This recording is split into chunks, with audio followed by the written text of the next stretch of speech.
Muito boa tarde a todos.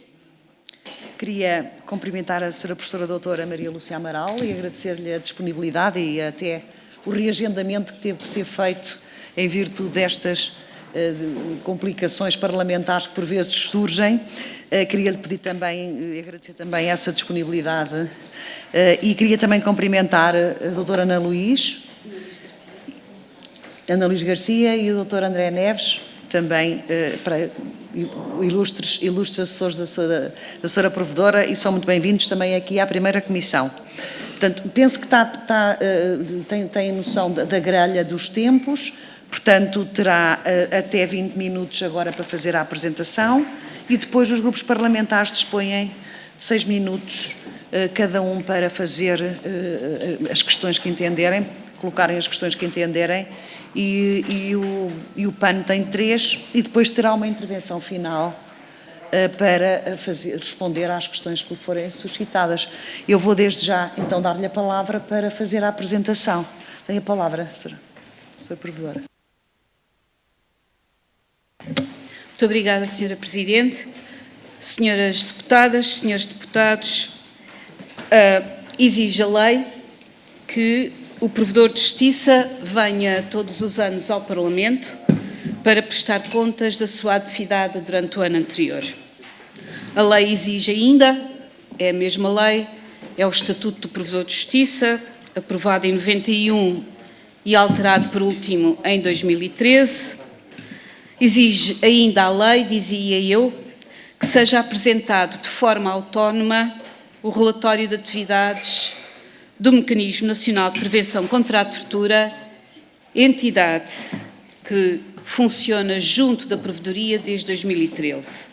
Por isso, os senhores deputados têm nas vossas mesas 2 relatórios separados, mas ambos respeitantes a um mesmo tema: a prestação de contas, a que está obrigado o titular da instituição Provedoria de Justiça, neste momento eu própria, a prestação de contas a realizar perante o Parlamento, que o elege por maioria de 2/3 dos deputados. O mandato do Provedor de Justiça é, portanto, hoje um mandato amplo e diverso. Para além do seu núcleo original, que é definido pelo direito interno, pela Constituição, núcleo original esse que explica que o provedor deva responder, antes de mais, perante vós, perante o Parlamento que o elege. A verdade hoje é que o Provedor de Justiça de Portugal, o Ombudsman de Portugal, também responde perante instâncias de direito internacional, visto que, para além de ser um Ombudsman, é também Instituição Nacional de Direitos Humanos e, como eu já disse, Mecanismo Nacional de Prevenção. No entanto, é minha firme convicção, e eu tenho conduzido a instituição desse modo, a de que o núcleo essencial deste mandato, indeclinável, continua a ser aquele que é definido pela Constituição no artigo 23. O Provedor de Justiça serve para apreciar, sem poder decisório, queixas dos cidadãos quanto a ações ou omissões dos poderes públicos que entendam ser lesivas dos seus direitos ou interesses legítimos. Durante o ano 2023, que é agora relatado, a Provedoria de Justiça recebeu mais de 10.000 queixas e todas elas incidiram ou sobre a ação da administração pública, tomada a expressão na sua mais ampla acessão, ou sobre a ação do legislador, muito particularmente quanto a questões de constitucionalidade ou a pedidos para que o provedor exerça a sua competência de se dirigir ao Tribunal Constitucional. Assim é porque a expressão poderes públicos, que consta do artigo 23 da Constituição, não inclui, por razões óbvias, todos os poderes públicos. Desde logo não inclui o poder judicial, o poder exercido pelos tribunais. E por razões evidentes de Estado de Direito. No âmbito de atuação do Provedor de Justiça, nunca fazem parte os tribunais como entidades visadas. Restam, portanto, dois poderes, a administração e o legislativo. Como o poder legislativo, estou perante ele, em Estado democrático, conduz a política geral do país através de leis legitimadas pela soberania popular, em relação a ele, o âmbito de atuação do provedor de justiça resume-se a pouco. Resume-se a receber queixas de cidadãos que podem evocar, em termos gerais, a injustiça do conteúdo de certas decisões e também se traduz no recebimento, como eu já disse, de queixas por causa do nosso sistema de justiça constitucional, pedem ao provedor que se dirija ao Tribunal Constitucional. É lógico, eu creio que se perceberá que este número de queixas que tem neste sentido o Poder Legislativo como objeto são minoritárias. Portanto, as 10.000 queixas que em 2023 foram recebidas na Provedoria de Justiça incidem, na sua esmagadoríssima maioria, sobre atos da administração. Atos da administração em toda a diferentíssima panóplia da administração do Estado, da sua mais ampla acessão.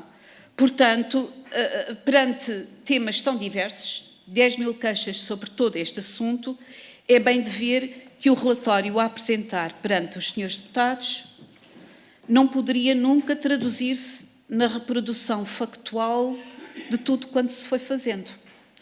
Daí que o relatório se divide em 2 capítulos.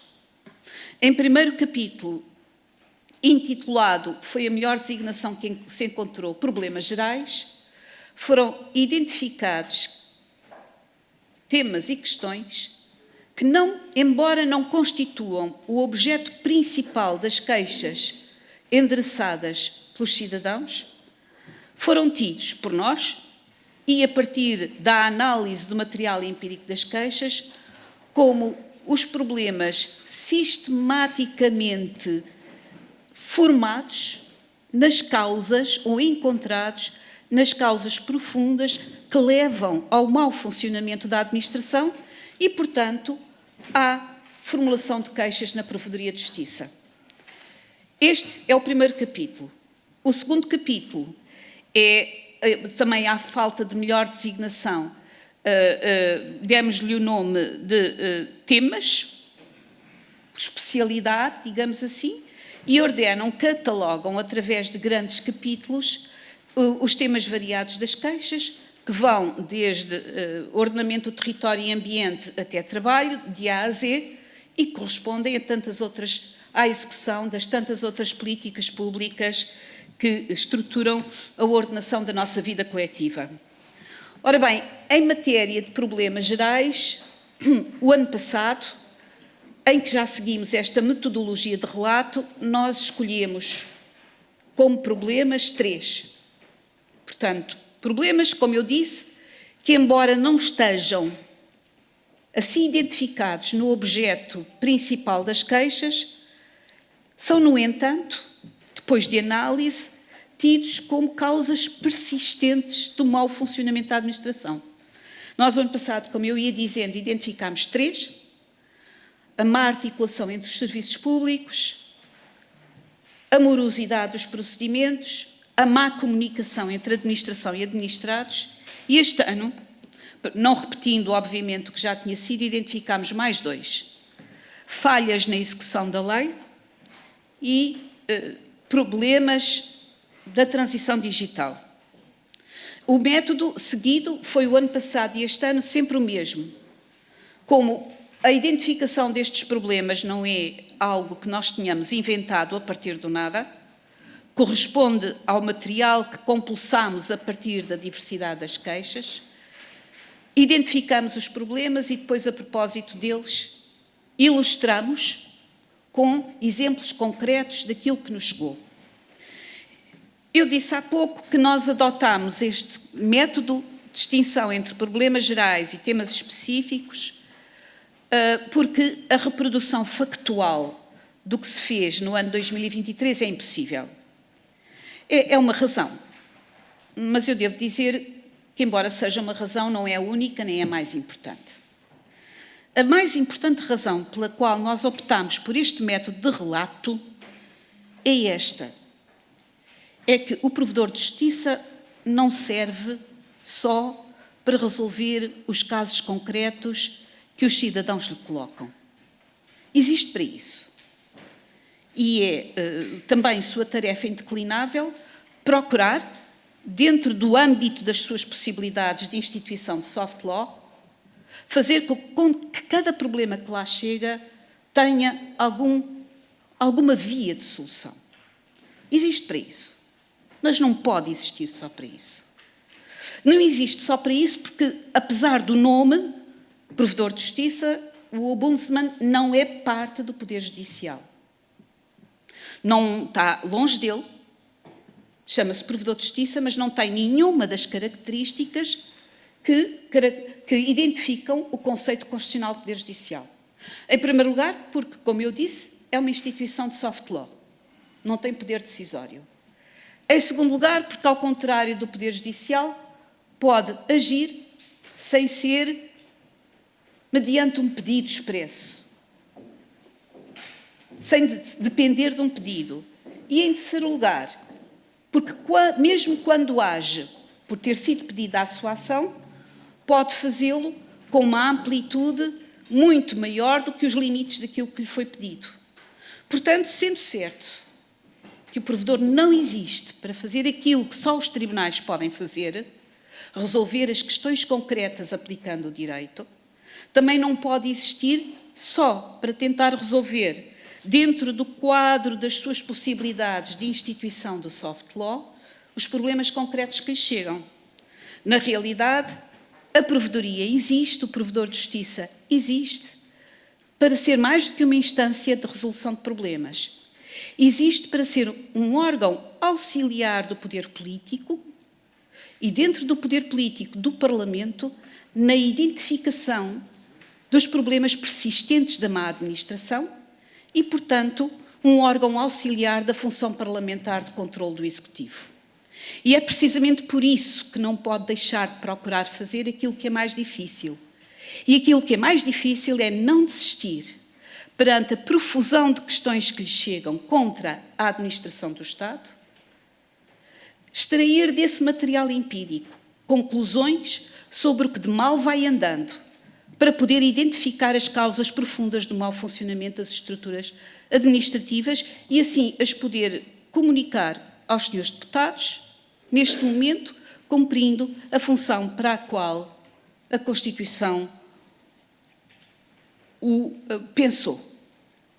E é por isso que não apenas nós dividimos o relatório nestes dois capítulos, problemas gerais e temas especiais, mas também é por isso que durante o ano de 2023, conforme o relatório diz, nós não nos limitamos a resolver os casos concretos que nos iam chegando, ou a tentar resolvê-los, que nem sempre, infelizmente, conseguimos fazê-lo. Para além disso, nós fomos elaborando, publicando e divulgando temas sectoriais de problemas, sobre reflexões dos problemas que nos chegavam, retratos dos problemas que nos chegavam, sempre que podíamos concluir que, sobre certo tópico da atuação da administração, havia uma confluência não comum de queixas, o que merecia um olhar especial, ou sempre que podíamos concluir que muitas queixas diziam respeito a setores sociais particularmente vulneráveis. E foi assim que em 2023 nós elaboramos e divulgámos 3 relatórios. O primeiro chegando à conclusão de que muitas queixas confluíam naquela altura sobre o mesmo problema, sobre todas as dificuldades de execução das medidas tomadas pelo governo da altura de mitigação ou de combate à inflação. Um segundo relatório sobre o seguimento, a análise e o acompanhamento do processo de extinção do CEF, do Serviço de Estrangeiros e Fronteiras. E um terceiro relatório sobre os lugares de detenção, os lugares da PSP, da Polícia de Segurança Pública, onde podiam pernoitar pessoas detidas. Este último foi levado a cabo pelo Mecanismo Nacional de Prevenção. Eu devo dizer que esta política institucional, que se traduz em cada ano combinar a atividade de recebimento e resolução de queixas com a atividade de elaboração de relatórios sectoriais se manterá como uma política indeclinável da instituição. E é por isso que em 2023 se começaram a preparar estudos que só seriam divulgados agora. Sobre o atendimento ao público, que implicou grande trabalho em todo o território continental e que decorreu de um imenso fluxo de queixas quanto ao mau atendimento dos serviços públicos após o período da pandemia. Isto é, quanto ao não abandono de práticas de atendimento com que os cidadãos não podiam contar. Foi o primeiro de 2024. A seguir, também já anunciado e já começado em 2023, sobre os chamados atestados multiusos de incapacidade médica, os AMIM, sobre o qual recebemos também sempre inúmeras queixas. Além destes, encontram-se também em preparação, e dentro sempre da mesma lógica, do mesmo critério, que é o de não esquecer que merecem análises mais aprofundadas, questões que motivem um número inusitado de queixas e que, as duas coisas juntas, incidam sobre grupos sociais particularmente vulneráveis. Foi esse, por exemplo, a preocupação de elaborar o relatório AMIM, dos atestados multiusos de incapacidade médica. Está agora em preparação um outro sobre os chamados produtos SAPA, o Sistema de Atribuição de Produtos de Apoio, que também envolve ou provoca a apresentação de inúmeras queixas, e outro sobre as dificuldades especiais de mobilidade que são sentidas nas grandes cidades, de mobilidade para pessoas com deficiência. Além deste, está ainda em preparação o seguimento da ação da AIMA na decorrência da extinção do CEF. E apenas por uma razão simples, é que neste momento 40% de todas as queixas que nos chegam à Provedoria são apresentadas por cidadãos estrangeiros.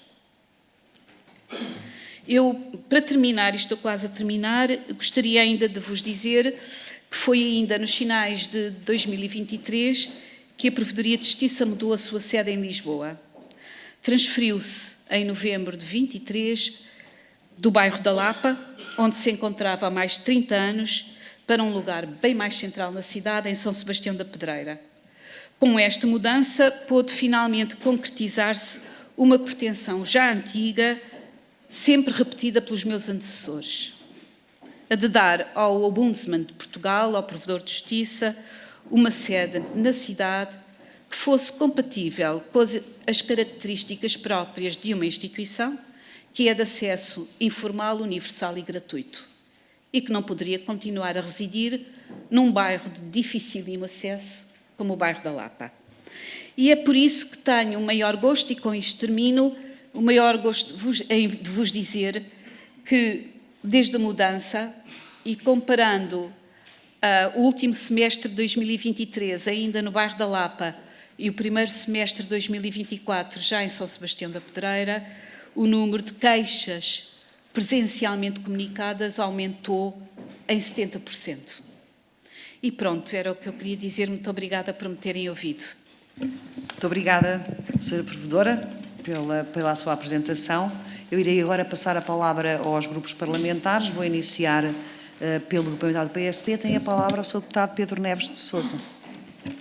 Muito obrigado, Sra. Presidente, senhoras e senhores deputados. Um cumprimento muito especial à Sra. Provedora de Justiça, fazendo uma primeira menção à exposição inicial, que não é fácil, atendendo ao volume de trabalho, fazer este tipo de apresentação, e não deverá ser fácil elaborar um relatório, e teve que assumir, e assumiu expressamente, de que um número de mais de 10.000 queixas por parte dos cidadãos não é compatível nem é compaginável com o relatório que aqui nos traz, mas em relação ao relatório eu queria dizer-lhe que está especialmente bem escrito e bem sistematizado. Isto é, nós se quisermos concentrar-nos num qualquer tema, nós conseguimos facilmente encontrar esse tema e o que foi feito e o que não foi feito. De todo modo, eu acho que estes relatórios, e nomeadamente o relatório anual, designado por Ombudsman clássico, chamemos-lhe assim, não é? Eu acho que, em primeiro lugar, e é preciso referir isto, até atentas às funções da Sra. Provedora, para nós, aqui no Parlamento, é muito importante porque é um excelente diagnóstico daquilo que se passa na administração, entendido aqui, obviamente, em sentido lato, e pode servir de guião, e acho que tem que servir de guião, para melhorar esta relação que existe entre a administração e os cidadãos. O que se verifica é que, muitas vezes, os particulares, os cidadãos, sentem que a administração ou não responde, não lhe dá a devida atenção, e as questões que são colocadas à administração muitas das vezes não são sequer respondidas. Aliás, um dos desafios que existe na administração às vezes não é a qualidade da resposta, é a falta da mesma. O que também aqui está bem referido no relatório. E, portanto, queria também dizer e saudar o facto de, nesta função, utilizando uma expressão que utilizou há pouco, de órgão auxiliar da própria Assembleia da República, sublinhar que não se bastou com o trabalho que os cidadãos lhe vão dando com as queixas que vão apresentando e não esteve fechada no seu gabinete, mas promoveu também algumas visitas e dessas visitas deu sequência. E, portanto, eu acho que é muito importante também sublinhar este aspecto de que muitas vezes fazem-se visitas e depois não acontece nada, e no caso da Sra. Provedora fez as visitas e aqui mais à frente irei falar de algumas delas, acabou depois por dar uma determinada sequência. Por outro lado, e porque ainda estamos muito perto da celebração dos 50 anos, que foi no mês passado, saudar também a Provedoria da Justiça pela passagem dos 50 anos, agora em setembro, e pelas iniciativas que também tem realizado a este propósito. E por isso mesmo desejar que continuem exatamente na defesa dos direitos dos cidadãos, prevenindo e promovendo esta defesa constante e principalmente também vigilante. Eu acho que é muito importante este papel vigilante de parte do provedor, na defesa destes direitos, liberdades e garantias contra estas incorreções, contra esta má administração, como referiu há pouco. Bom, em relação ao relatório anual, é impossível nós falarmos sobre tudo, eu escolhi aqui alguns, e naqueles problemas gerais, na tal designação do primeiro bloco, chamemos-lhe assim, há aqui algumas situações que lhe queríamos colocar. Uma delas tem a ver com as falhas na execução da lei, e aqui há muitos temas, desde a fiscalidade, à segurança social, trabalho, eu diria que é uma lista infindável de temas que está descrito, mas queria-lhe fazer uma pergunta, digamos, que está relacionada com aquilo que foi estudando e com o seu trabalho. Entende que há más leis ou que há uma má aplicação das próprias leis? Porque às vezes, e entre juristas, coloca-se muito esta questão de saber se o problema é da lei ou se o problema é de quem a aplica ou de quem a interpreta, nomeadamente porque também relatou que a maior parte das situações estavam relacionadas com atos que tinham sido praticados pela própria administração. Depois há aqui um tema que eu acho que é um tema relevante, nomeadamente para o futuro, que está relacionado com a transição digital. E aqui somos também alertados com este relatório para o facto de haver problemas de acesso a serviços públicos por parte de cidadãos que têm, digamos, iliteracia ao nível informático e das novas tecnologias e, portanto, a pergunta que eu faria era esta, tendo também contacto com esta situação, isto representa, sem dúvida, uma limitação grave, mas que soluções alternativas é que vislumbra, tentando dar-nos aqui alguma ajuda numa sociedade em que progressivamente as novas tecnologias têm invadido as nossas vidas em vários planos e há determinadas situações em que se trata apenas, digamos, da única possibilidade que o cidadão tem junto da administração de poder fazer um pedido ou de poder até responder. Por outro lado, diz-nos também este relatório que 21% total das queixas recebidas em 2013 está relacionado com a morosidade do serviço público. Esta morosidade, penso que se relaciona exatamente com aquela inércia da administração que falava há pouco, isto é, com a falta de resposta e se mediante as recomendações que provavelmente tem feito, se tenha encontrado, digamos, uma reação positiva por parte da administração ao nível das soluções que são apresentadas.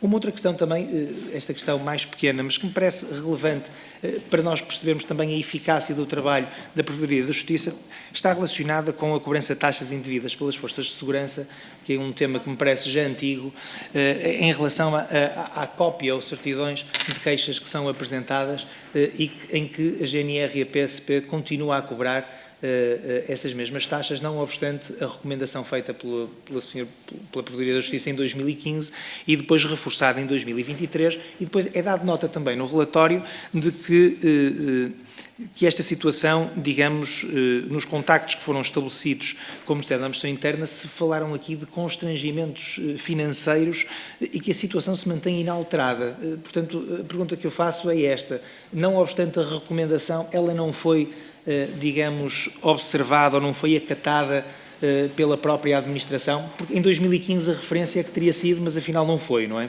Houve queixas subsequentes. Depois, quanto ao relatório do mecanismo de prevenção, Sra. Presidente, e já estou mesmo a terminar, só 2 pontos relativamente aos estabelecimentos prisionais e aos centros educativos.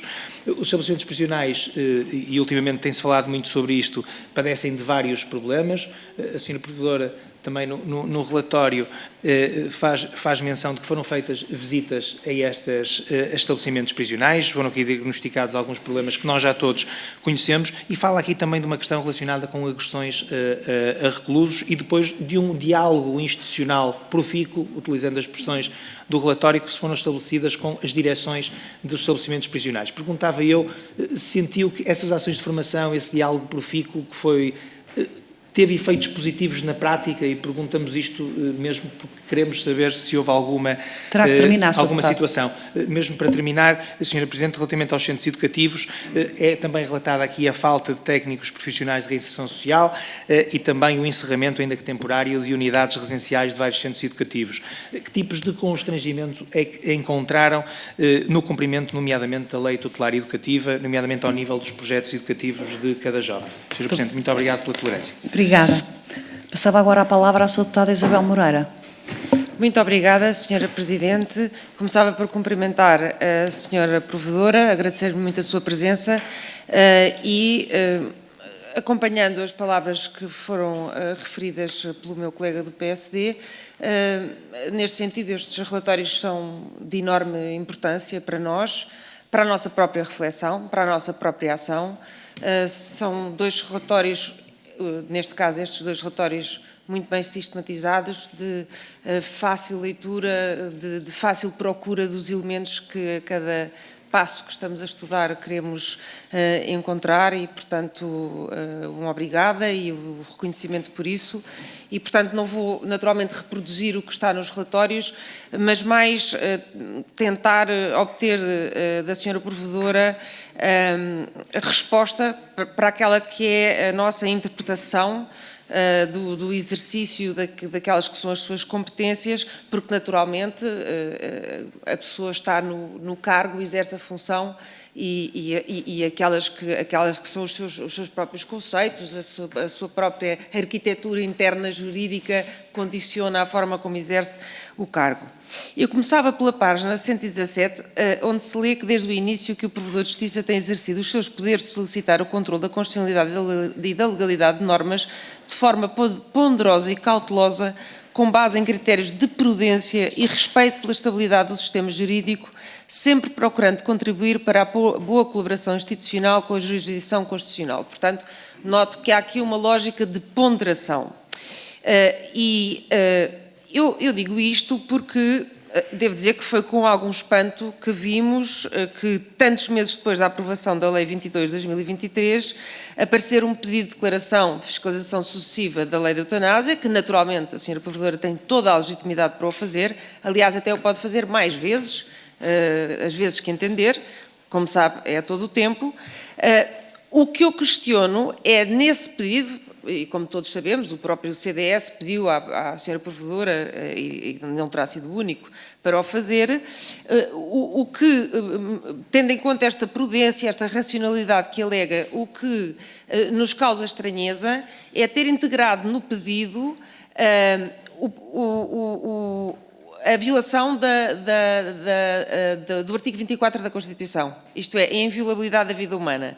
E porquê? Porque o Tribunal Constitucional já se pronunciou sobre isso 2 vezes e, portanto, é natural que se estranhe, e é uma pergunta que lhe deixo a fazer. A Sra. Provedora dá vários exemplos de denegação de direitos por falta de regulamentação de leis, em seguros, estágios profissionais, o entendimento do IRN que acabou por resolver ali uma falta de regulamentação da lei da PME. Eu gostava de saber o que é que tem a dizer da omissão deliberada do Poder Executivo em regulamentar a Lei 22 de 2023 de eutanásia, que está dependente de regulamentação e, como sabe, ela não é suspensa por haver processos de fiscalização sucessiva. A Associação Portuguesa para a Defesa do Consumidor, por exemplo, a DECO e diversas organizações de doentes fizeram queixa à Sra. Provedora, dizendo que continua por regulamentar a lei que consagrou o direito ao esquecimento no acesso ao crédito e aos seguros associados para pessoas que superaram ou controlaram doença grave. Eu gostaria de saber se houve alguma sequência, se fez alguma coisa, porque penso que reconhece que a lei tem de ser regulamentada. Indo para um outro tipo de questões, que tem a ver com, daquilo que nós observamos, o peso relativo que a Sra. Provedora dá aos direitos, liberdades e garantias e aos que considera análogos aos direitos, liberdades e garantias e aos direitos económicos, sociais e culturais. Por exemplo, conhecemos os seus pedidos de fiscalização da constitucionalidade em matéria de violação daqueles direitos, conhecemos todos, mas no que toca à violação de direitos sociais, como ao direito à pensão e outros, a sua atuação é mais no sentido de sinalizar, dar a conhecer, tentar que a situação mude. Por exemplo, violação de direitos que decorrem da não efetiva convergência entre o regime geral da Segurança Social e o regime da Proteção Social convergente da Função Pública anunciado em 2017. A regra de cálculos de pensões, em que o regime é aplicado quando tem de se conjugar regimes de pensões unificadas, a bonificação tem vindo a ser calculada como prejuízo para os beneficiários das pensões, isto é, a norma que resulta da interpretação que é levada a cabo, a interpretação Y, que a Sra. Provedora descreve no seu relatório, desfavorece o pensionista. Aqui não há pedido de fiscalização de constitucionalidade, como nos outros casos. E eu pergunto quantas iniciativas de processo de fiscalização de constitucionalidade tem relativa a direitos sociais, por ofensa direta de direitos sociais, quantas iniciativas de processo de fiscalização de constitucionalidade por omissão tem ou teve.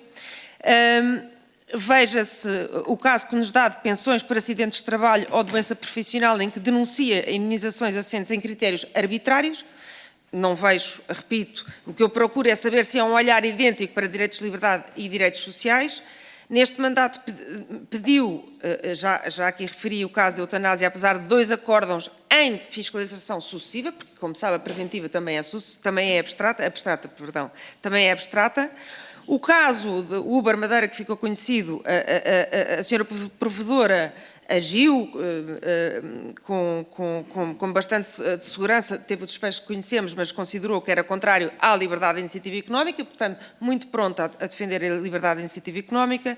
Nas normas do Código de Trabalho, da Agenda do Trabalho Digno, designadamente a norma sobre trabalhadores autónomos, também aí... eu não estou a ver o tempo, eu termino já. Na norma que isentava de renda mínima os lojistas em centros comerciais, saiu em defesa da propriedade privada e da iniciativa económica privada e pedia só mais 30 segundos porque de facto arrastei-me. Queria agradecer muito o segundo relatório, porque temos falado muito de prisões por causa do episódio da fuga e todos os casos que aqui, todos os relatos que faz sobre aquilo que se passa relativamente a agressões a detidos dentro de prisões, sobre os guardas não terem a noção que têm o dever de denúncia, os casos que há de não investigação, os processos que não existem de inquéritos em situações dessas. Queria agradecer-lhe e terminava só perguntando-lhe que quando dá aquela indicação de não estarem reunidas as condições para os detidos que estão detidos para serem interrogados por 48 horas, porque é prorrogado por mais de 48 horas, se o problema não é maior do que não haverem condições, se o problema não é também serem prorrogadas por mais de 48 horas pessoas que estão detidas para interrogatório. Muito obrigada. Muito obrigada, Sra. Deputada. Eu iria agora passar ao Grupo Parlamentar do Chega e vou dar a palavra à Sra. Deputada Vanessa Barata. Muito obrigada, Sra. Presidente. Agradeço a presença da Sra. Provedora de Justiça. Cumprimento os senhores deputados. Logo no início do relatório de atividades aqui em apreciação, são enunciados os problemas gerais decorrentes da análise das cerca de mais de 10 mil queixas, que aqui já foram faladas, recebidas durante o ano de 2023, nomeadamente as falhas na execução da lei. E são aqui feitas considerações sobre a desconformidade entre a atuação da administração e os regimes legais aplicáveis. Nós consideramos isto muito pertinente, na medida em que está aqui representado nesta Casa, por excelência, o Poder Legislativo. E se existe aqui, como diz no relatório, um desfazamento entre o processo legislativo e a aplicação das leis, eu gostaria que nos aprofundasse essa questão, porque é algo que nos deve preocupar enquanto responsáveis pelo processo legislativo. E neste contexto, pergunto concretamente qual é o caminho a percorrer, da perspectiva da Sra. Provedora, pelo legislador, de modo a cautelar eventuais falhas na execução das leis e incentivar a sua operacionalização, digamos assim. Depois fala-se também num relatório na questão do controle de fronteiras, da perspectiva do acompanhamento especializado em casos relativos a crianças, nomeadamente, e vou citar, na inexistência de procedimentos pré-definidos para o acompanhamento de situações em que se torna necessário impedir uma criança de sair do país, por exemplo, no âmbito do regime do rapto parental transfronteiriço. Isto é algo que nos preocupa e é particularmente grave quando falamos de menores. São feitas aqui algumas considerações sobre o facto da extinção do CEF ter, de certa forma, agravado o problema, o que concordamos, e sobre a matéria de atribuições, sendo, e vou citar novamente, de equacionar a criação de uma unidade especializada para o efeito. Eu pergunto que tipo de unidade especializada poderia ser esta, se seria no âmbito das competências da Polícia Judiciária, PSP, ou eventualmente uma força multidisciplinar que fosse capaz de inverter esta situação de falta de procedimentos e acompanhamento destas crianças. Mais adiante, no relatório, a propósito do regime da convergência da segurança social, também já foi falado aqui, são vertidas uma série de considerações sobre o assunto e é referido que permanece por alcançar a efetiva convergência entre o regime geral da segurança social e o regime de proteção social convergente da função pública, anunciada desde 2007, detectando-se um conjunto significativo de diferenças infundadas entre os dois regimes, é o que diz. Tendo sido recentemente aprovada a proposta de lei número 19, que procede à interpretação autêntica da Lei 60/2005, que estabelece os mecanismos de convergência do regime de proteção social da função pública com o regime geral da segurança social, e entende a Sra. Provedora que estamos no bom caminho com esta lei, no sentido de alcançarmos a finalidade referida, ou seja, a efetiva convergência? E vou terminar porque vou dividir o meu tempo com o deputado Manuel Magno. Muito obrigada. Tem a palavra, Sr. deputado Manuel Magno. Muito obrigado, Sra. Presidente. Saúdo a presença da nossa provedora de justiça neste plenário. Neste curto espaço de tempo que disponho, quero referir-me à parte do relatório que trata do sistema prisional. O relatório menciona que, em 2023, a senhora provedora fez 17 visitas a estabelecimentos prisionais. Visitas nessas cuja natureza variou em função do critério que as motivou, mas também em função da sua tipologia. De acordo com uma tabela que consta do relatório, e sem menosprezo para os demais EPs, é referido que a senhora provedora fez uma visita de seguimento ao EP de Vale dos Judeus, que foi classificado como um EP de elevada complexidade de gestão e que, suponho eu, deve-se ao fato de ser um EP com nível de segurança especial. Uma visita de seguimento, diz o relatório, uma visita que, e cito, aspas, a análise é focada, sobretudo, no acompanhamento de recomendações e de fatores de risco já identificados numa visita anterior. Fecho aspas. Ora, os acontecimentos recentes aguçam-nos a curiosidade, enquanto a este EP em particular, como compreende O que me leva a perguntar-lhe o seguinte, senhora provedora: que recomendações fez Vossa Excelência, enquanto mecanismo nacional, relativamente ao IP de Vale dos Judeus? Quando fez essas recomendações? O que foi feito em cumprimento dessas recomendações? E, se porventura, haverá algum fator de risco mais preocupante naquele IP que justificasse uma visita de seguimento? Nesse caso, perguntamos-lhes qual foi ele, quando e o que o identificou e de que forma o comunicou a quem de direito. Por outro lado, na tabela 3, no item segurança, e no que respeita ao IP de Vale dos Judeus, não é assinalado o fator de risco escassez de elementos de vigilância, o que nos causa alguma perplexidade. Efetivamente, entre os factos que foram tornados públicos e que foram posteriormente confirmados em audições realizadas com o Sindicato do Corpo da Guarda Prisional e com o Diretor-Geral de Reinserção Social e Serviços Prisionais, demissionário, está o fato de o sistema de vigilância ter cerca de 200 câmeras, que são controladas apenas por 3 guardas prisionais durante a semana e um guarda prisional ao fim de semana, e que apenas existe um guarda prisional no pátio quando os reclusos estão lá fora. Peço-lhe, portanto, que nos explique o que é que a convenceu de que não existe falta de guardas prisionais no IP de Vale dos Judeus, e se considera que, no IP em que não há falta de guardas prisionais, é imaginável que um grupo de 5 reclusos fuja desse IP, subindo um muro de mais de 10 metros de altura com o recurso a uma escada, e que essa fuga só seja notada pelos guardas prisionais quase uma hora depois de ter ocorrido. Por último, constatamos que 2 fatores de risco que a tabela 3 aponta Vale dos Judeus, no item infraestruturas, são a existência de infestações, entre aspas, cervejos, ratos e ou baratas, fecho, e a falta de condições de salubridade na cozinha, que são 2 fatores de risco que já haviam sido identificados no relatório relativo a 2022. Cozinha com o estado deteriorado do piso, as más condições de armazenamento de bens alimentares, além da presença de ratos, e que já vinham de anos anteriores. Termino, senhora presidente, perguntando à senhora provedora, então, se entende que foram os reclusos do Vale dos Judeus que foram sistematicamente ignorados pelo governo, nomeadamente pela DGSRP e pelo Ministério da Justiça. Ou seja, essa é antes uma conclusão extensível a todo o sistema prisional português. Termino. Obrigado, presidente. Muito obrigada. Sra. Deputada Mariana Leitão tem a palavra. Muito obrigada, Sra. Presidente. Antes de mais, agradecer a presença da Sra. Provedora e também agradecer o trabalho todo desenvolvido e gostaria também de enaltecer a qualidade dos relatórios apresentados, o nível de detalhe que permitem, de facto, que se consiga fazer uma análise objetiva dos vários temas tratados.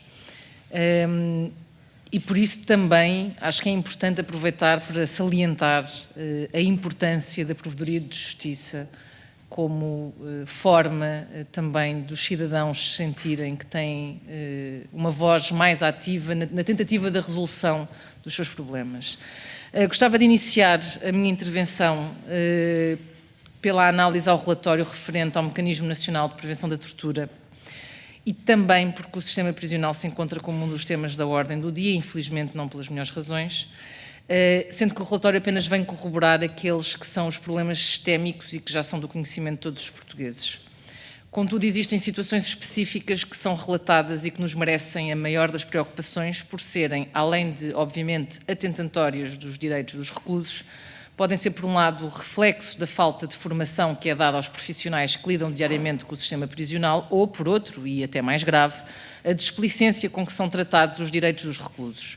Na página 27 do relatório podemos ler relativamente ao dever de reporte hierárquico que vários funcionários reconheceram desconhecer se existem e quais são os procedimentos devidos para a sinalização ao superior hierárquico das evidências ou alegações de maus-tratos de que tomem conhecimento no exercício das suas funções. Ou seja, num momento histórico em que as regras de compliance são rígidas em diversas áreas e em que a criação de canais de denúncia para múltiplas situações se tornam obrigatórias no setor privado e no setor público, parece que no sistema prisional não só esses mecanismos não são do conhecimento de quem trabalha no sistema, como podem nem existir. Conforme é alertado no relatório, a inexistência de um canal de denúncias, a que temos de somar o facto do dever de denúncia obrigatório ao Ministério Público por parte dos funcionários que tenham conhecimento de alegações ou dos indícios da prática de crime contra recluso não estar a ser integralmente cumprido, conforme também reportado e escrito no relatório do Mecanismo de Prevenção da Tortura, gera um sentimento de impunidade que prejudica todo o sistema prisional, mas primeiramente os próprios guardas prisionais cumpridores da lei. Gostava, se a Sra. Provedora pudesse, de detalhar um pouco mais as principais conclusões relativamente a esta matéria, mas acima de tudo, o que é que estará ao nosso alcance para tentar alterar esta situação. No que concerne ao relatório da Provedoria da Justiça, notamos a diminuição das solicitações dirigidas à Provedoria, regressando a valores semelhantes aos pré-pandémicos, naquela que queremos ser uma consequência da menor necessidade dos cidadãos em apresentar queixas ou meras exposições, fruto de uma normalização da prestação dos serviços públicos e de um regresso à normalidade que ocorreu no último ano. Como consequência desta redução, atualmente o número de procedimentos pendentes é o mais baixo desde 2018, pelo que só podemos felicitar, obviamente, o trabalho da Sra. Provedora. Contudo, é de notar que, sistematicamente, o serviço público objeto de um maior número de queixas é a Segurança Social, com mais de 1/4 das queixas apresentadas. Ao longo do relatório ficam patentes as barreiras burocráticas que persistem no acesso aos serviços da Segurança Social e que têm como exemplo maior o facto de a própria Provedoria qualificar como de complexo e obscuro o cálculo das pensões. Se para a Provedora de Justiça a atual forma de cálculo das pensões é obscura, o que será para um cidadão comum? Estamos perante um problema de transparência que evidentemente se cruza também com baixos níveis de literacia financeira do país, que a Iniciativa Liberal insiste que devem ser elevados, ao contrário do entendimento de outros grupos parlamentares. E esta complexidade tem uma agravante, pois afeta ou afetará todos os portugueses na hora de se reformarem e de calcularem as suas pensões de velhice. Dito isto, aproveitamos para questionar se existiu alguma interação com a Segurança Social no sentido de pedir esclarecimentos, se sim, como qualificaria a interação com os serviços da Segurança Social e se estes se mostraram receptivos a, pelo menos, tentar simplificar o que nós concordamos ser também demasiado complexo e obscuro. O relatório toca ainda em 2 pontos muito caros para a Iniciativa Liberal e para os quais não nos cansamos de alertar e que se prendem com a forma como a máquina do Estado executa a sua função de aplicação das normas emanadas pelo legislador.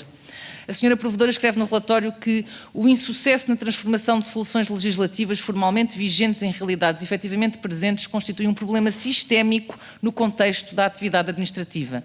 Em praticamente todos os seus domínios são detectáveis divergências, por vezes abissais, entre o que está consagrado na lei e o que acontece de facto. Nós não diríamos melhor. Sempre alertámos para o excessivo legislativo e burocrático, cuja execução é difícil ou mesmo impossível pelas mais variadas razões, sejam elas financeiras ou humanas.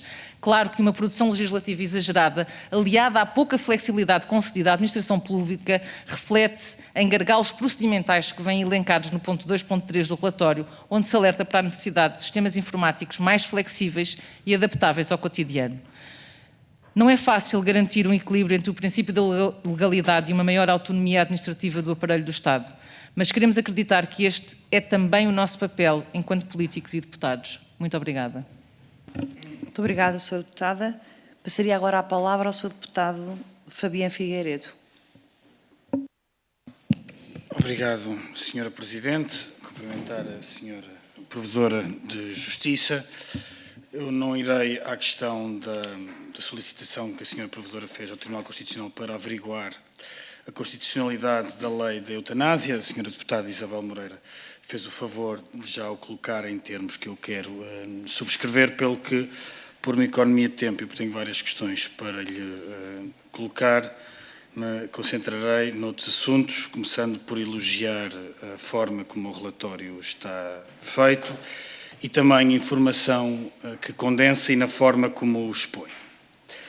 E creio que, se nós precisássemos de explicar porque é que o Estado falha aos seus cidadãos, os relatórios que Vossa Excelência aqui hoje apresenta mostram uma fotografia concreta, muito clarividente dessa mesma realidade.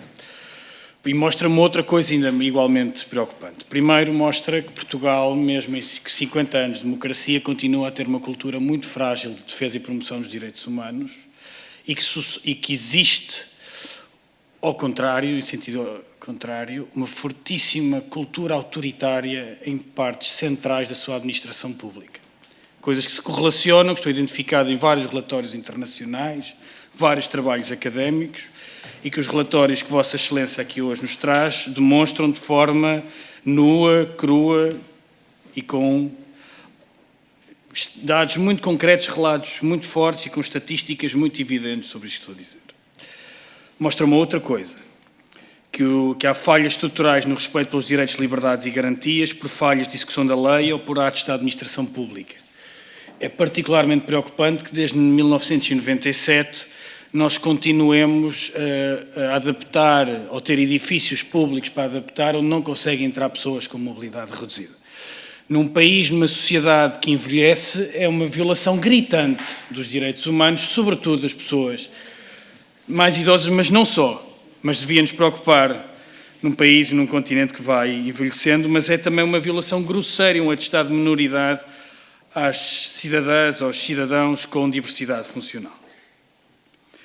A senhora Provedora também destaca com particular assertividade as consequências diretas de sucessivos governos, diferentes orientações políticas, das consequências diretas na vida das pessoas, do subfinanciamento crónico dos serviços públicos e da falta de investimento nos recursos humanos e a forma como temos pago isso, em falta de qualidade de vida, em atrasos, em morosidade da justiça, em problemas administrativos que infernizam a vida dos cidadãos e das cidadãs, no facto de vários aspectos do Estado que deviam funcionar com lisura, com transparência, com celeridade, não ser o caso. Na saúde, na segurança social, na justiça e na administração pública. Agora, queria ir muito concretamente ao relato que faz, porque nós insistiremos nisso ao longo deste mandato e todos que seguirão, sobre o estado de vários aspectos da administração interna, da justiça, do que se convenciona dizer, do aparelho repressivo do Estado, porque o que o relatório mostra, que para nós não é novidade, mas que o infeliz caso de Vale Judeus nos deu a oportunidade para falar a sério sobre o que é a repressão em Portugal e as suas instituições. A senhora Provedora escreve sobre os estabelecimentos prisionais portugueses o seguinte: há uma inexistência de instauração de inquéritos recorrente nos casos de maus tratos a reclusos.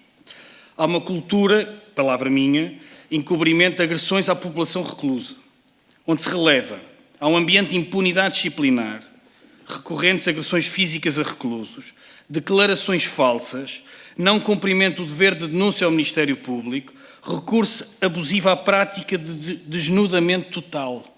Uma coisa que está abolida em qualquer país que se digne de tratar com mínimos de dignidade a sua população reclusa. É uma prática recorrente em Portugal. Desnudamento total, regra geral, como a senhora Provedora aqui escreve, para humilhação da pessoa que está detida. A que se soma buscas sem autorização superior e não poucas vezes não documentadas. Portanto, comportamento abusivo por parte de quem devia exercer e fazer cumprir a lei. E que junta ainda, não menos preocupante, um desconhecimento de procedimentos para reporte superior em caso de maus tratos, sobretudo de pessoal técnico. Ou seja, as prisões portuguesas, como muita gente alerta há muito tempo, são um offshore do Estado de Direito. Soma-se a isto ainda, maus tratos recorrentes, curiosamente, acontecem em salas e corredores sem videovigilância. E, não menos preocupante, a exposição da população reclusa a temperaturas extremadas em vários estabelecimentos prisionais e o facto do estabelecimento prisional de Vale Judeus não garantir à sua população reclusa água potável. Os centros educativos, na realidade, estamos a falar de jovens que, regra geral, têm um percurso muito difícil. Temos unidades residenciais várias que fecham por falta de técnicos. E há um encurtamento da fase de integração essencial para dar uma oportunidade a estas pessoas, estes jovens, estas raparigas e estes rapazes, por falta de técnicos. Há períodos de integração que se reduziram a 7 dias. Temos 2 casas de autonomia, uma em Lisboa e nos Açores, do resto do território nacional não há. No entanto, eu pergunto-lhe por uma ausência, que é, o relatório não refere nenhum abuso nos centros educativos. Todos nós, quem acompanha este caso, sabe que os centros educativos não são uma realidade, infelizmente, diferente da que eu acabei de relatar sobre os estabelecimentos prisionais. Os centros de instalação temporária o que versa no relatório continua nesta realidade. Houve uma detenção abusiva recorrente de menores. No relatório há um exemplo de uma criança etíope que teve desacompanhada, que teve 9 dias no centro de detenção. Os efeitos que isto não tem neste ser humano, que regra já uma experiência traumática, longe dos seus pais, vem de um cenário de guerra. E nós sabemos que 9 dias está o caso que identificou como mais longo, nós sabemos, e muita gente que acompanha o trabalho de defesa dos direitos humanos em Portugal, sabe que isto é mais a regra do que a exceção e que há vários casos em que várias crianças não acompanhadas passaram longos dias, sem os mínimos de condições, em centros de detenção temporária nos aeroportos. Eu peço a tolerância do Sr. Presidente de 30 segundos e vou mesmo concluir.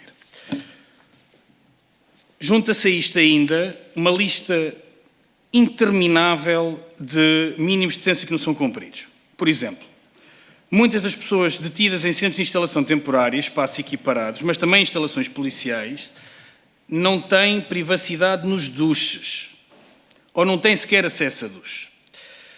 E por uma questão de economia de tempo, eu vou diretamente à minha pergunta. Pergunta à Sra.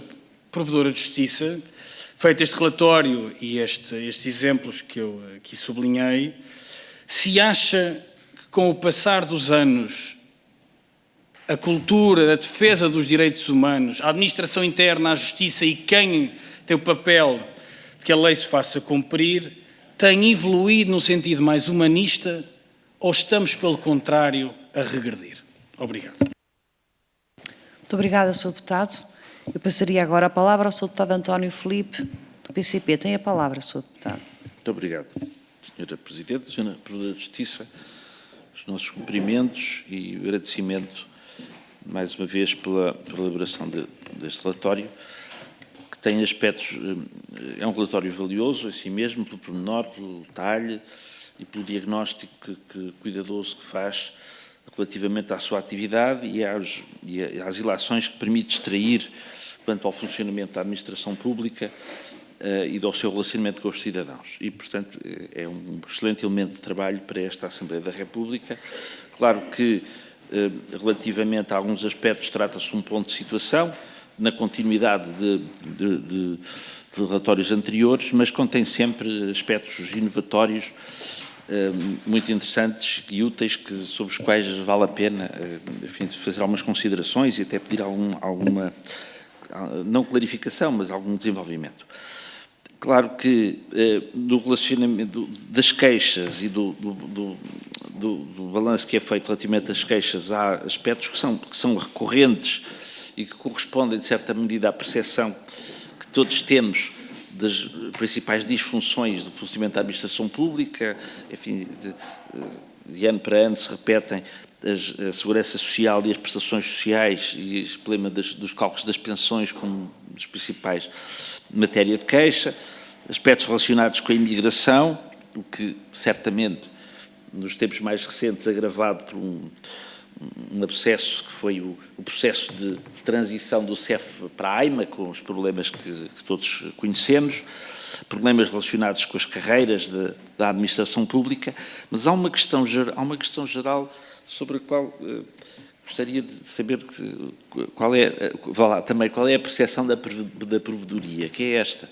A sensação com que se ficou é que depois da pandemia nada ficou como de antes do ponto de vista do relacionamento direto da administração pública com os cidadãos. Ou seja, antes da pandemia havia dificuldades no tratamento de alguns assuntos relacionados com a administração pública, as pessoas recorriam às lojas do cidadão com mais ou menos dificuldade. Após a pandemia há um corte abrupto, as pessoas deixaram de poder tratar dos seus assuntos a não ser online ou por marcações. Depois da pandemia nada voltou a ser como antes, é a sensação com que se dá, e as pessoas que precisam de tratar de assuntos presencialmente têm que fazer marcações para uma distância muito grande, e pergunto se isto é apenas uma percepção minha, ou de mais algumas pessoas, ou se de facto existe, até pelas queixas que chegaram à provedoria, também alguma conclusão relativamente a esta questão, ou seja, a administração pública voltou à normalidade que existia antes da pandemia, mas com as dificuldades que existiam, ou as dificuldades hoje são maiores, não se recuperou relativamente à situação anterior. A senhora Provedora, neste relatório, há dois aspectos concretos ao qual demos uma atenção particular. O problema das falhas na execução da lei, em que se refere que em alguns casos por falta de regulamentação, mas considera que nem é esse o maior problema, mas de facto é o problema da execução, as leis não são executadas. E a questão que se coloca aqui é, o que é que pesa mais aqui? Há algum voluntarismo do legislador? Há algo aqui no relatório que inicia, de certa forma, isso. Não, legisla-se demasiado na base da ideia de que o papel aguenta tudo, não é?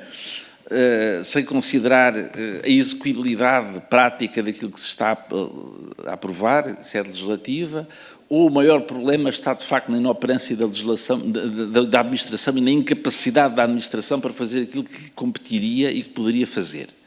Creio que uma avaliação sobre este balanço seria importante para o legislador, não é? Para saber aquilo que porque vai ter que legislar no futuro e convém saber o que é que está a fazer. A questão dos alertas à transição digital também chama muito a nossa atenção. E com a ideia, com o que aqui está referido, de que há serviços relativamente aos quais só se acede online. Eu creio que isto é uma violação tremenda dos direitos das pessoas. Tremenda. Quer dizer, há questões que não é possível serem tratadas. Eu creio que é uma despersonalização da relação com o cidadão que não é aceitável. Tem que haver uma válvula de escape. Alguém que, ou porque não consegue, porque não pode, ou porque tem um problema que a informática não resolve. A informática não resolve todos os problemas da vida e creio que esse aspecto aqui creio que é muito importante que se chame a atenção para isto e para a necessidade de não haver assuntos que só por via online podem ser tratados. O tempo vai avançando, seria útil termos uma avaliação da eficácia das linhas telefónicas. A linha telefónica da criança, do idoso, do cidadão com deficiência, qual é o balanço dessa experiência? Seria interessante o grau de adesão a isto e depois o grau de concretização, ou seja, se as pessoas sentem de facto resultados concretos pelo recurso a estas linhas, é uma experiência interessante. Finalmente, e isto resulta do relatório do Mecanismo Nacional de Prevenção e causa-nos uma grande inquietação, a informação de que houve centros educativos que tiveram que encerrar por não ter pessoal. Nós sabemos que há problemas muito graves por falta de pessoal na área da reinserção social, para acorrer às várias solicitações que têm, desde logo a vigilância eletrónica, mas também os centros educativos, para não falar já das prisões, mas este encerramento dito temporário do conjunto de unidades, a pergunta que eu tenho é se este caráter, se existe alguma garantia por parte da administração pública de que esse encerramento seja mesmo temporário ou se é um temporário definitivo e seria gravíssimo. Portanto, o meu tempo está a chegar ao fim. Muito obrigado. Muito obrigada, Sr. Deputado. Passava agora a palavra ao Sr. Deputado Paulo Moacho. Obrigado, Sra. Presidente, Senhoras e Senhores Deputados. Cumprimento também a Sra. Provedora e começo também por me associar aos elogios que foram feitos aos relatórios. E, efetivamente, têm uma informação muito completa e que é muito útil, certamente para todos os grupos parlamentares, para percebermos quais é que são os pontos fracos da administração pública e da prestação de serviços aos cidadãos. Muitas vezes o problema não está necessariamente na legislação, nós muitas vezes até temos leis que estão muito bem feitas, que fazem todo o sentido, mas depois quando passamos para a aplicação prática dessas leis é que encontramos os problemas e estes relatórios e principalmente esta panorâmica de se perceber onde é que há os casos reiterados e as situações sistémicas são bastante úteis. Queria também começar por me referir às questões do sistema prisional. O relatório que é apresentado indica que foram identificados vários fatores de risco durante 2023, sem novidade, e esses aspectos são relacionados com condições materiais dos estabelecimentos prisionais, lotação desatualizada, ocupação e infraestruturas, com os meios de segurança, sistemas de videovigilância, botões de emergência, equipas de vigilância, revistas a reclusos e buscas a alojamentos, procedimentos jurídicos, existência de tratamento de alegações e de indícios ou de evidências de maus tratos, também relativos aos meios de queixa, aos cuidados de saúde, aos reclusos e ao próprio cotidiano prisional, e ainda questões que têm a ver com reclusos em situação de especial vulnerabilidade. Também, e porque este tema também tem estado na discussão pública, e ainda bem que assim é, ainda bem que, em virtude de uma situação que é obviamente de lamentar, a sociedade e o Parlamento têm tido a oportunidade de discutir mais a fundo estes temas, e falo naturalmente da fuga do estabelecimento prisional de Val dos Judeus. Também, especificamente quanto a este estabelecimento prisional, há várias referências que são preocupantes. Por exemplo, uma referência ao número desproporcional de guardas que participam sistematicamente nas revistas que são feitas, às revistas que são feitas e à prática do desnudamento, já foi também aqui referido, às buscas sem existir uma autorização prévia ou uma autorização da direção, e até a indícios de fortes maus tratos. E a verdade é que uma das razões também que tem sido apontada para a fuga era precisamente a falta de guardas prisionais neste estabelecimento prisional, tendo em conta que a senhora Provedora acompanha estas situações há muito tempo, há muitos anos, vai também identificando estas situações há muito tempo. Perguntava-lhe muito diretamente se esta fuga se representou alguma surpresa para si, ou se era uma situação para a qual também já vinha alertando há muito tempo. Depois, relativamente a outras matérias, há uma questão específica que gostaria de colocar, que tem a ver com o subsídio de desemprego para as vítimas de violência doméstica. É uma causa que é muito querida ao LIVRE, foi uma proposta que o LIVRE apresentou.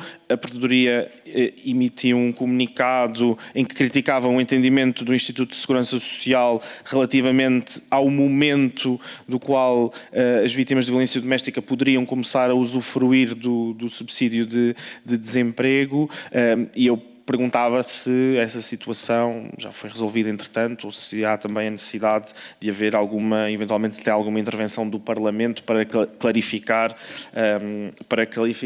essa situação. Depois, queria também falar das questões da justiça, que representam aqui 3% das queixas. A maioria delas tem a ver com as questões de morosidade, com as questões do acesso ao direito. É certo que, como disse bem, a Provedoria de Justiça não faz parte do sistema judicial, ainda assim o sistema judicial, o sistema de justiça é uma área essencial, não só para a defesa, para os cidadãos poderem defender os seus direitos humanos, mas também para que se garanta que a própria administração, que o próprio Estado não fere esses direitos humanos quando age.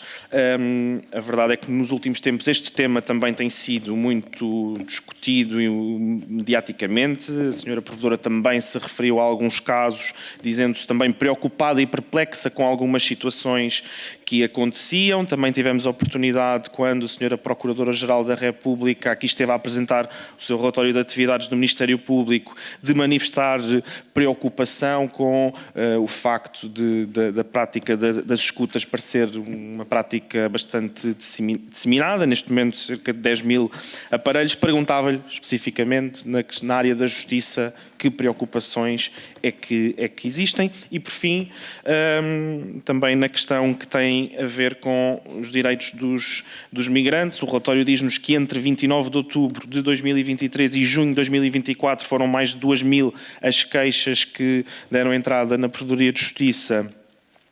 E relativamente a questões que têm essencialmente a ver com as competências da AIMA. Também nos disse que neste momento 40% das pessoas que se queixam à Provedoria de Justiça são cidadãos estrangeiros e, portanto, queria lhe perguntar também se esta é uma situação que tem aumentado ao longo do tempo, ou seja, se nós vemos progressivamente um aumento das queixas por parte de cidadãos estrangeiros, como é que o processo de extinção do CEF, transferência destas competências para a AIMA, tem impactado na violação de direitos humanos das pessoas migrantes em Portugal e também se as alterações que foram introduzidas por este governo, nomeadamente a extinção da manifestação de interesse, também tem algum impacto nos direitos humanos das pessoas migrantes que estão em Portugal. Obrigado.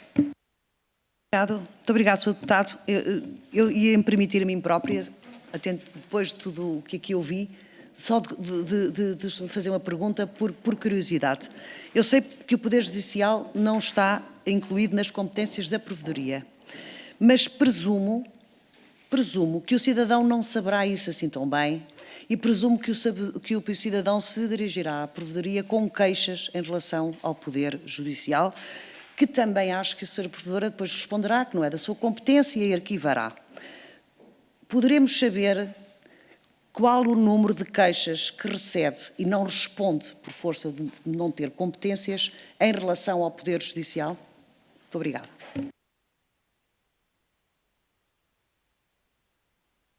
Posso? Então, eu, em primeiro lugar, eu queria agradecer muitíssimo todas as perguntas que me foram feitas e este diálogo que se estabeleceu. Agradecer muito sinceramente e a amabilidade com que foi tratado o nosso relatório, em meu nome e em nome de todas as pessoas que trabalham comigo. Estão aqui dois jovens assessores, Ana Luís Garcia e André Neves, que colaboraram na elaboração deste relatório. Nós fazemos, de facto, um grande esforço e ficamos felizes, tenho a certeza, por todos os senhores deputados terem dito que é de leitura útil e não difícil e, sobretudo, útil, porque a nossa grande preocupação, como eu disse no início, era distrair de tudo quanto fazemos e tudo quanto nos chegam, e chegam-nos muita coisa, extrair conclusões que vos possam ser úteis. A vós, antes do mais, e depois a toda a comunidade, porque o serviço que prestamos é para toda a comunidade. Portanto, nós agradecemos muitíssimo. Eu vou organizar a minha resposta, se me permitem, em 3 partes. Vou responder, Sra. Presidente, vou responder já. Não é um dado que eu possa ter, o número de queixas, porque eu vou explicar como é que nós funcionamos. Nós recebemos cerca de 100 papéis por dia, em média, todos os dias da semana. 100, ou mais do que isso. Temos uma unidade especializada na resposta imediata a estes papéis. Temos modelos, e um deles é que questões pendentes em Poder Judicial nós não conhecemos e explicamos.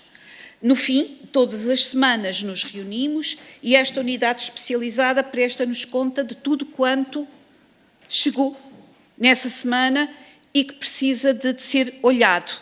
Simplesmente quando diz questões que não recebemos foram X, aí não desagrega ao ponto de dizer que matéria sujeita a Poder Judicial nós não recebemos.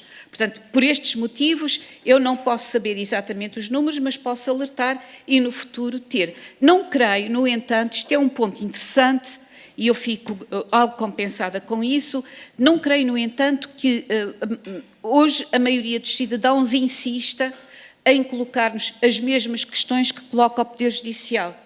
Já não é tão frequente assim.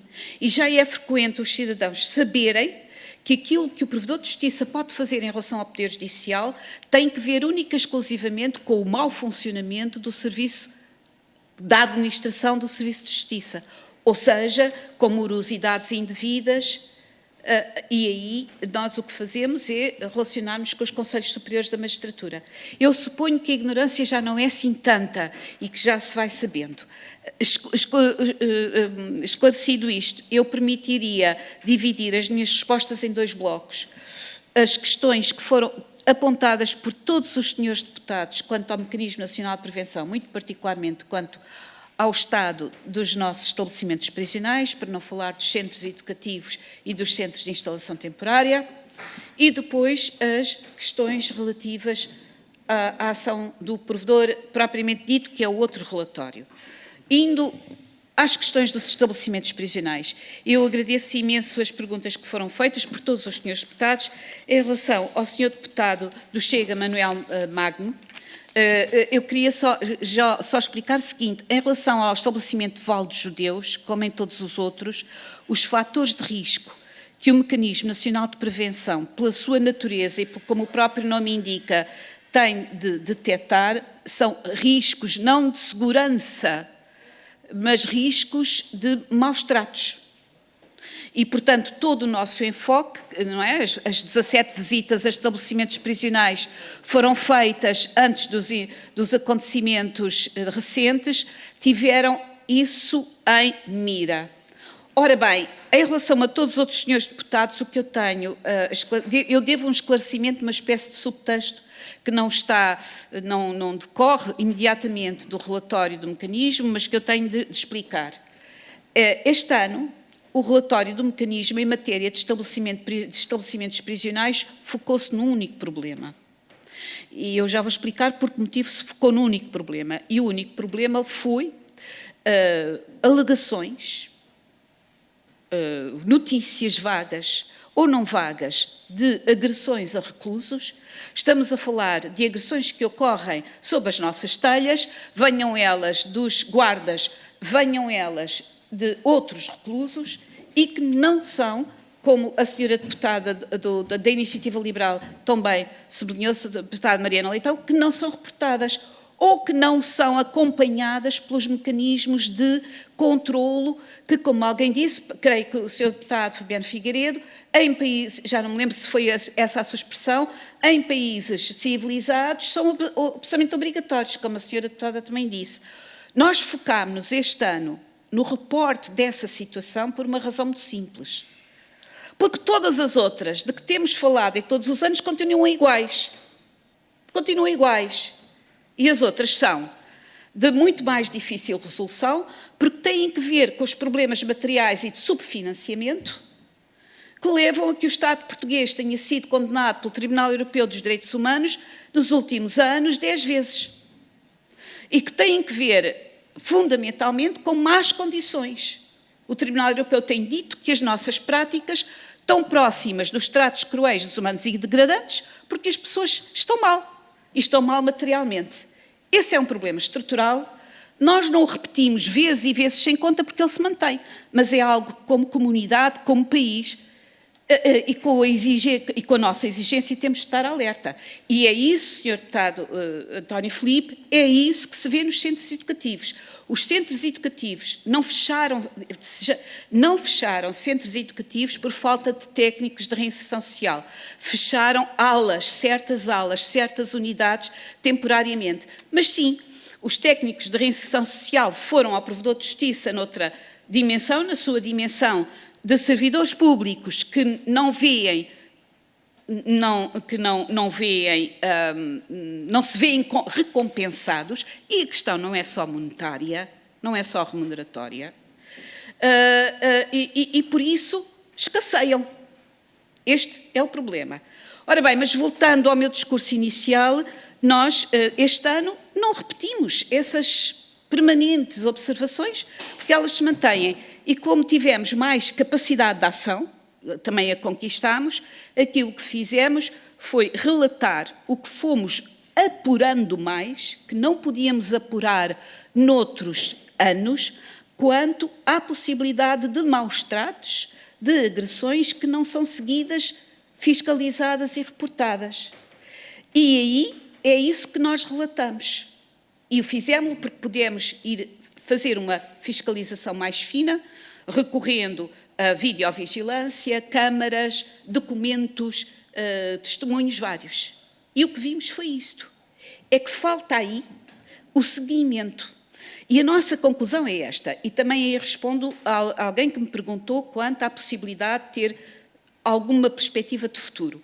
A nossa conclusão, nós fizemos isto porque, ao contrário das questões materiais, estruturais, que não são resolúveis que os relatórios não podem ajudar a resolver, mas não a curto prazo, Estas conclusões a que chegamos, quanto ao caráter naturalmente deficitário da atenção e do registro que se faz destes atos, pode ser resolvido por procedimentos, e é mais fácil adotar procedimentos do que resolver problemas de financiamento e de investimento. E quanto à adoção de procedimentos, a nossa experiência nos diz é que se nós formos alertando para isto, se nós formos ano a ano mantendo ações de formação, falando com as pessoas, falando com as direções, que devo dizer e volto a dizer, têm sido muitíssimo receptivas à nossa capacidade de controle, nós vamos resolvendo o problema. Portanto, era isto que eu queria deixar, esta mensagem básica que eu queria deixar quanto ao relatório atual do mecanismo. Não sei quanto tempo ainda tenho. Bom, então, quanto ao relatório do Provedor de Justiça, eu também começaria por grandes blocos de questões. Houve uma questão que me foi colocada por vários senhores deputados, leis e execução da lei.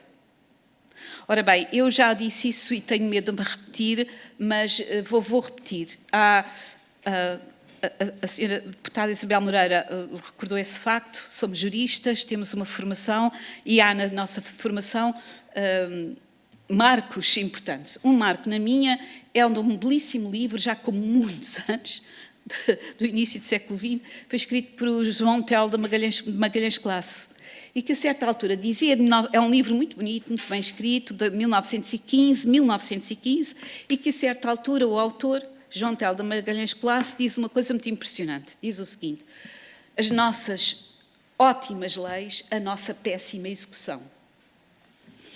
Ora bem, 100 anos depois, eu devo dizer que a minha opinião é que nem sempre as leis são ótimas, porque passaram a ser muitas mais, também porque mudaram de natureza, é sabido. Mas realmente nós, e foi isso, por esse motivo, por vermos isso tantas vezes, que nós insistimos neste problema.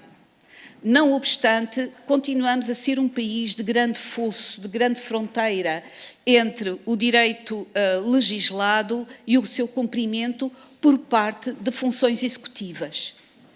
E a realidade é tão complexa da parte do direito legislado e da parte da decisão legislativa, da opção político-legislativa. A única coisa que nós podemos dizer é que aí dizemos é que a prospectiva de o cumprimento de uma determinada decisão, a possibilidade e o custo da sua execução, e o custo não é um custo material, é outro, é algo que na consciência do legislador deve estar presente. Ora bem, quanto a isto, eu volto para uma questão que me foi posta várias vezes, mas também que é a dos estrangeiros e da extinção do Serviço de Estrangeiros e de Fronteiras. Se me permitem, senhores deputados, esta é a minha opinião daquilo que venho observando.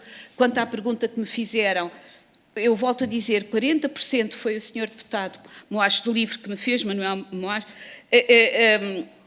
Não, peço desculpa, senhor deputado, eu já bem.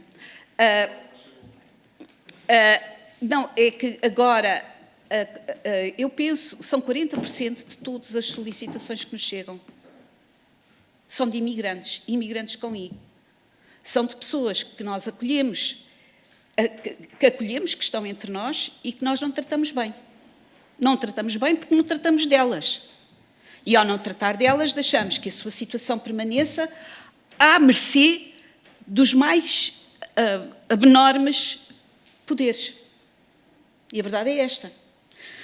Ora bem, aí penso sim que aí está um exemplo em que a lei e a execução da lei estiveram completamente divorciadas, porque foi uma decisão tomada com repercussões imensas na vida das pessoas no pior dos tempos e com muitas deficiências.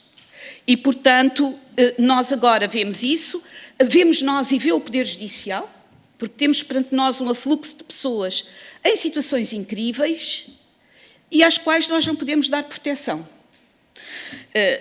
Isto fica Quanto a outras questões que são maioritárias, também me falaram delas, as questões de segurança social, eu aí devo dizer que é natural que elas continuem, foi o Sr. Deputado António Filipe também, que elas continuem a ser maioritárias, por uma razão muito simples.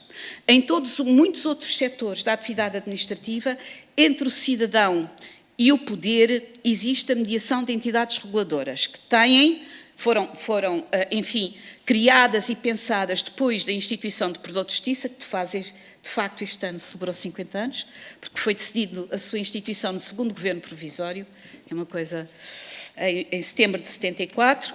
Ora bem, mas, entretanto, há entidades reguladoras que podem servir de mediador, de amortecimento dos efeitos da ação da administração na esfera das pessoas, mas da segurança social não há. Não há. Portanto, é perfeitamente lógico que, não tendo estas pessoas que são afetadas pelo funcionamento da segurança social outro amparo que não o do Provedor de Justiça, cheguem até nós. Nós agradecemos que o façam, porque é para isso mesmo que existimos. Por outro lado, há outra razão de ser, que de grande número destas questões, é que o Estado está presente em todo o território de duas formas. É o Estado que cobra os impostos e é o Estado que presta. No princípio do Provedor de Justiça, há 50 anos, o Estado que cobra era muito visado. Já não é tanto, porque foi objeto de grande reforma. O Estado que presta não foi. A presença do Estado em todo o território é feita através dos serviços que concretizam o Estado que presta. Mas a confusão entre os diferentes institutos que organizam e que governam este Estado que presta é muito grande e as disfunções são também, por isso, inevitáveis, porque há muita coisa em jogo e o desamparo das pessoas que são afetadas por estas decisões, ou o facto de não terem outra instância a qual recorrer, também é grande e, portanto, é natural que elas contem com o Provedor de Justiça e nós ficamos felizes por elas contarem connosco. No entanto, eu devo dizer, tenho aqui um papel que a doutora Ana Luís Garcia, que trabalha diariamente com estas questões, me deu e que me recorda que tem havido contactos regulares, presenciais, entre o Instituto da Segurança Social, não é verdade, Ana Luís, é o que diz, e grande receptividade quanto a recomendações várias nossas. Portanto, os responsáveis neste domínio falam connosco, dialogam connosco e temos conseguido, não tudo, mas alguma coisa nesse domínio. Eu não sei quando... então finalmente, há muita coisa que vai ficar por responder. Eu peço desculpa, Agora, gostaria de dar especial... mais uma resposta quanto a uma questão que me parece muito importante, que foi colocada, já não me lembro, porque o Sr. Deputado, quanto aos hábitos da administração após pandemia. Foi, Sr. Deputado, foi. Toda a razão. Toda a razão.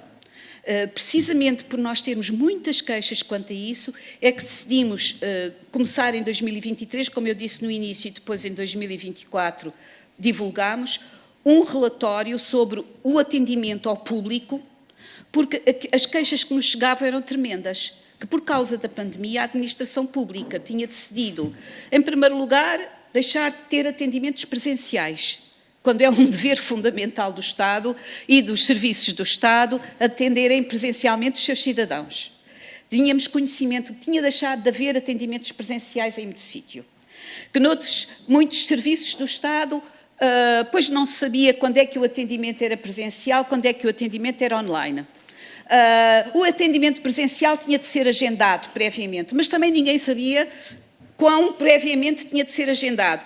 Portanto, aquilo que fizemos, justamente por termos tido tantas queixas sobre isto, fizemos uma ação no terreno, é certo que só no território continental, mas cobrimos Portugal de sul a norte, desde o Algarve até ao norte, vendo finanças, justamente segurança social e as conservatórias, e fizemos recomendações. Portanto, justamente porque o número de queixas sobre isto era impressionante. Finalmente, eu queria agradecer muito a pergunta que me fez a senhora deputada Isabel Moreira e também o senhor deputado Fabiano Figueiredo sobre a lei de eutanásia, e queria dizer o seguinte: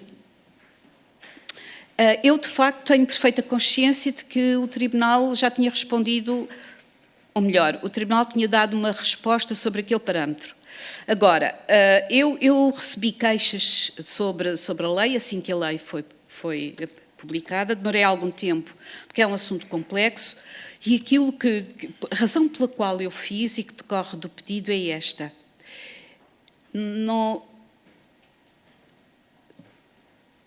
O Estado português está obrigado a proteger a vida humana e a promovê-la.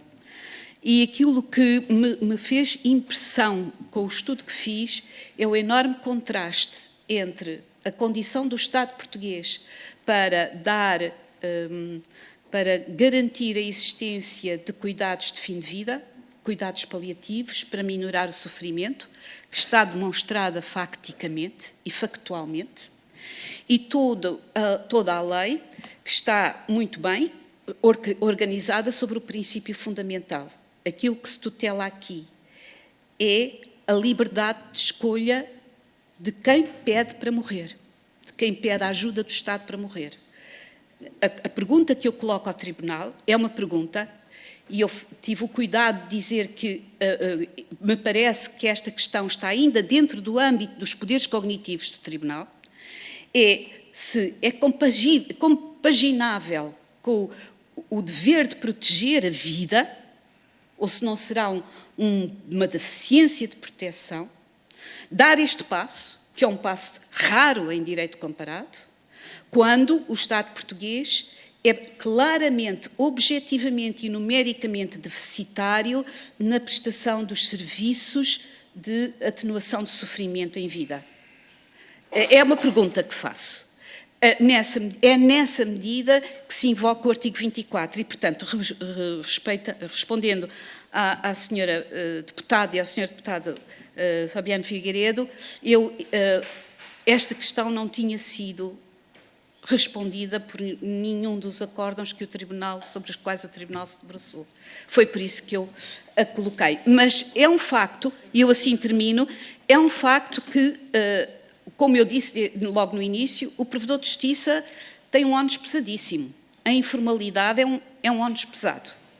Isto é, o facto de poder agir sem pedido, o facto de poder agir independentemente do pedido e para além da sua... É um ónus pesado. E ninguém está preservado dos erros que decorrem desse ónus e que são erros da própria compreensão que as pessoas têm das coisas. Muito obrigada. Muito obrigada, Sra. Provedora. Queria agradecer-lhe os relatórios e as explicações que aqui deu e desejar-lhe as maiores felicidades e, de certa forma, também enaltecer o trabalho que tem feito e a consideração que todos temos pela Provedoria, para a Sra. Provedora, que aliás acho que é unânime no país. Agradecer muito o seu trabalho e espero vê-la no próximo relatório, pelo menos. Muito obrigada.